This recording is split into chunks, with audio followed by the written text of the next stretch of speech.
Hello students, it is our second lecture on the topology, and in the first lecture we have discussed about the topological spaces and its examples. In this lecture we will talk about comparable topology and metric topology. First we will discuss about the comparable topology. In spaces, on a given set we can define more than one topologies.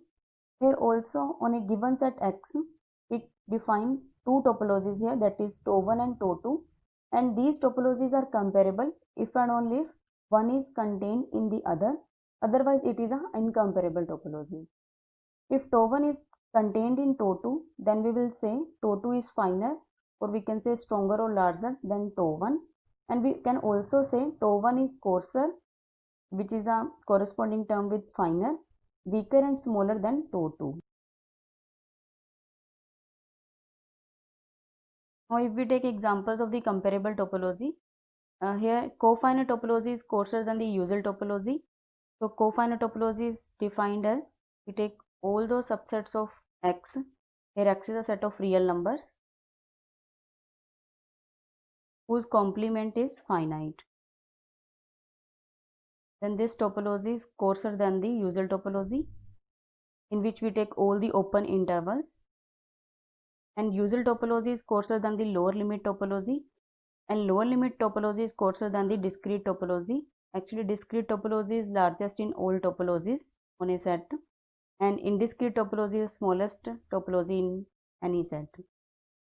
Thus we can write, if indiscrete topology is denoted by tau I, then it is strictly contained in cofinite topology, which is strictly coarser than the usual topology, which is strictly coarser than the lower limit. Then we can write discrete topology. But it is not necessary that the two topologies are always comparable. Like if we take co-countable topology and usual topology, so these are not comparable topologies on the set of real numbers. Further, we discuss one result that is based on the intersections of the topologies. Let X be a set, and TO1, TO2 and so on up to TOn, these are n topologies on set X. Then its finite intersection is also a topology on X. For this we need to show that this intersection also satisfied that three conditions of the topologies. So for the proof, let us denote these intersection as TO. So we need to prove that this TO is a topology on X. For the first part, as all TOIs are the topologies on X, then phi and X belongs to all TOIs, then it belongs to its intersections also. So first property is satisfied. And second property is, if we take any arbitrary collections from TO, then we need to prove that its arbitrary union also belongs to TO. As all TOIs are the topology, so arbitrary union also belongs to each TOI, then belongs to its intersection also. Then third property is if we take finite collections from TO, then its finite intersection also belongs to TO. As all TOIs are the topology, so finite intersection belongs to TOI, so is in TO also. So all these three properties are satisfied by TO. Then we can say that if we take any n topologies on X, then its intersection also forms a topology on the same set X.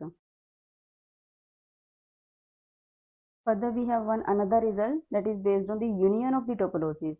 Let X be a set, and TO1 and TO2, these are two topologies on X, then its union need not be topology on X. We can prove it by taking one example. Let X be a set that is containing A, B and C, and define two topologies on this at X. TO1 is phi singleton A and X, and TO2 is phi singleton B and X. Then take union of these two. It means we take all the members of TO1 and TO2 here. Then we take phi singleton A, singleton B and X. But this does not form a topology on the same set X, because if we take singleton A and singleton B and union of it, then it will be AB, but does not belongs to TO. So we cannot say that this is a topology on X. But if one topology is contained in the other topology, then we can say that its union also forms a topology on X. Further, we discuss the metric topological space. As every metric space is a topological space, it means from every metric we can generate a topology on the same set X. So if XD is a metric space, then for X belongs to X and R is a positive number, we construct a open balls with center at X and radius R, in which we take all those points of X whose distance with X is strictly less than R. So these SRX are the open balls in the metric space. Then we define a collection which is denoted by tau D. We take all those subsets of X which are containing these open balls of the metric space, and we take this collection union with phi. Then we claim that this tau D is a topology on the same set X. Then this pair X tau D is a topological space. So if we want to prove that tau D is a topology on X, then we need to prove that it satisfies the three conditions of the topology. And first condition is phi belongs to tau D and X also belongs to tau D, because for all X belongs to X, we take open ball with center at X and we take radius as 1. Then this open balls contain in X, so X belongs to tau D. From the second property, now to prove the second property, let us take two members belongs to tau D. Then we need to prove that its intersection also belongs to tau D. If its intersection is phi, then it belongs to tau D. Let us suppose that its intersection is non-empty. Then take any point belongs to A intersection B, which implies that X belongs to A as well as in B. If X belongs to A, then there exists a R1 positive. Then we can write an open ball with center at X and radius R1, which is contained in A set. And similarly, there exists R2 and open ball with center at X and radius R2 is contained in B. Now we take minimum of these two, R1 and R2, call it R. Then open ball with radius R and center at X containing both these open balls, so in A and B also. Then its intersection also. This implies that A intersection B belongs to tau D. Now for the third property, if we take an arbitrary collections belongs to tau D, then we need to prove that its union also, arbitrary union belongs to tau D. Now if the union of arbitrary union of these A lambdas is phi, then it belongs to tau D. Now let us suppose that its union is non-empty.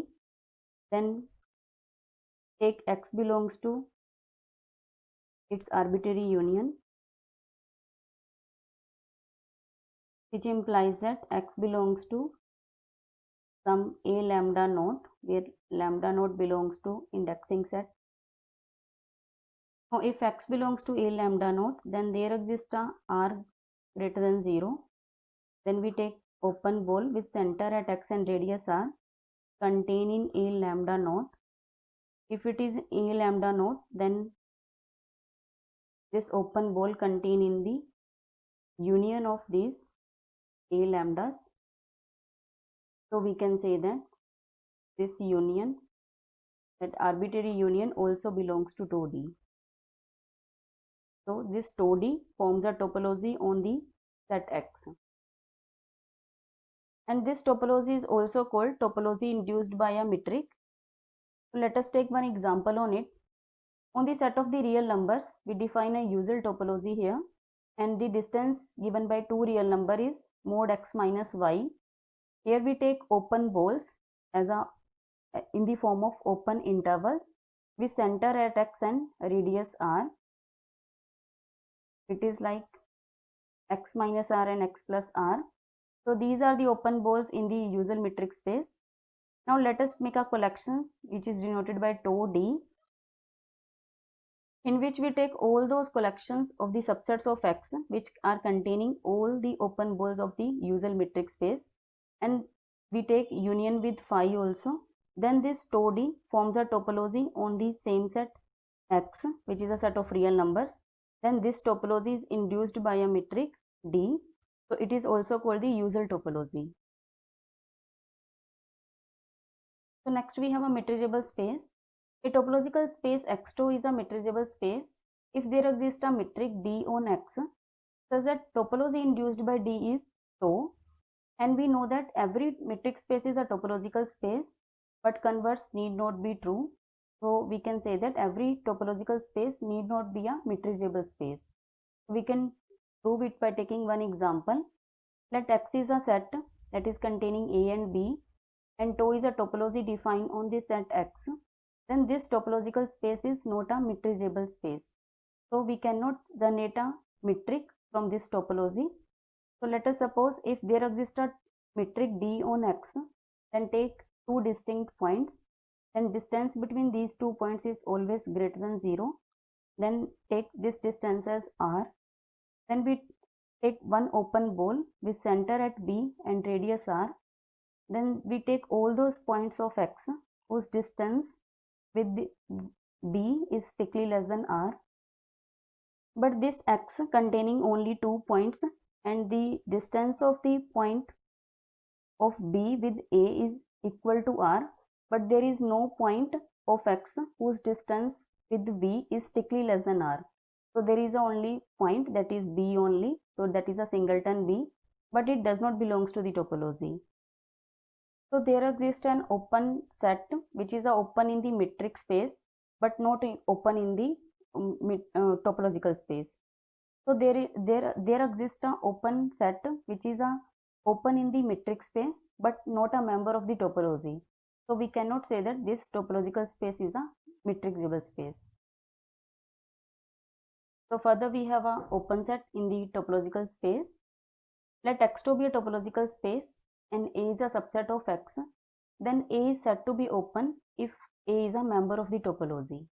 So if we take all the members of the topology, then we can say that all these are open in the any topological space. For example, if we take X is a set that is containing A, B and C, then tau which is containing phi X, singleton A, singleton B and AB, then all the members of this tau are the open sets in X. But AC, BC, C, these are also the subsets of X but not the members of the topology. So we cannot say that these are open in X. So second is, in discrete topological space, all the subsets of X are open sets, because in the discrete topology all the subsets of X are the members of the topology. So in the third example, in the indiscrete topology, because only phi and X are the members of the indiscrete topology, so these are only open sets in the indiscrete topological space. So here we end up our lecture. In the next lecture we will discuss about the closed sets, interior, exterior and other basic definitions in the topological spaces. Thank you.